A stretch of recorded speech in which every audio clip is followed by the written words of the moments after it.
తమ్ముడు చక్రం తిప్పిన ఆ మాజీ మంత్రి మాట ఇప్పుడెవ్వరూ లెక్క చేయడం లేదా? పార్టీ అధిష్టానంతో పాటు అధికారులు కూడా ఆయనను లైట్ తీసుకుంటున్నారా?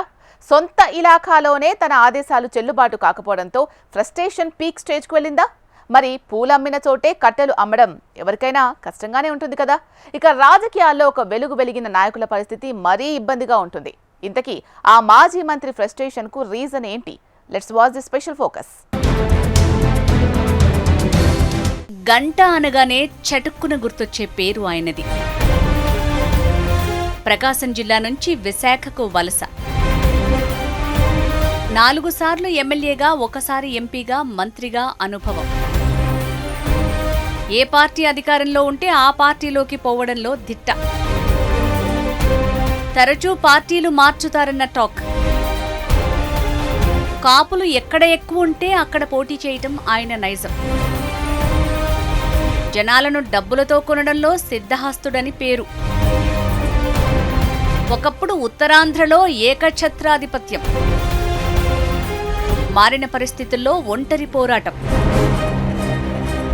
ఉత్తరాంధ్ర రాజకీయాల్లో మాజీ మంత్రి గంటా శ్రీనివాసరావు పేరు తెలియని వారు ఉండరంటే అతిశయోక్తి కాదేమో. కాపు నేతగా మంచి పేరుంది. ఓటమి ఎరుగని నేతగా పార్టీలో ఏదైనా పదవి దక్కేలా పొలిటికల్ జర్నీ ప్లాన్ చేయటం ఆయన నైజం. ప్రకాశం జిల్లాకు చెందిన గంట విశాఖ జిల్లాకు వలసొచ్చారు. 4 సార్లు ఎమ్మెల్యేగా, ఒకసారి ఎంపీగా, ఆ తర్వాత రాష్ట్ర మంత్రిగా పనిచేసిన అనుభవం గంటా సొంతం. 1999లో రాజకీయాల్లోకి ప్రవేశించి తొలి ప్రయత్నంలోనే అనకాపల్లి నుంచి టీడీపీ ఎంపీగా గెలుపొందారు. 2004 ఎన్నికల్లో చోడవరం ఎమ్మెల్యేగా విజయం సాధించారు. 2009 ఎన్నికలకు ముందు పీఆర్పీలో చేరి ఎమ్మెల్యేగా గెలిచారు.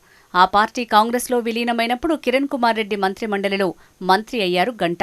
2014 ఎన్నికలకు ముందు తిరిగి టీడీపీలో చేరి విశాఖ జిల్లా భీమిలి నియోజకవర్గం నుంచి శాసనసభ్యునిగా ఎన్నికయ్యారు. చంద్రబాబు నేతృత్వంలో ఏర్పడిన మంత్రిమండలిలో మంత్రిగా పనిచేశారు. 2019లో ఎమ్మెల్యేగా ఎన్నికై విశాఖ స్టీల్ ప్లాంట్ ప్రైవేటీకరణను వ్యతిరేకిస్తూ 2021 ఫిబ్రవరి 12న ఎమ్మెల్యే పదవికి రాజీనామా చేశారు గంట. అయితే ఈ విషయంపై స్పీకర్ ఏ నిర్ణయం తీసుకోలేదు. దీంతో తన రాజీనామా ఆమోదించాలని 2022లో మరోసారి స్పీకర్కు లేఖ రాశారు గంట. 2024 జనవరి 23న స్పీకర్ ఆమోదించిన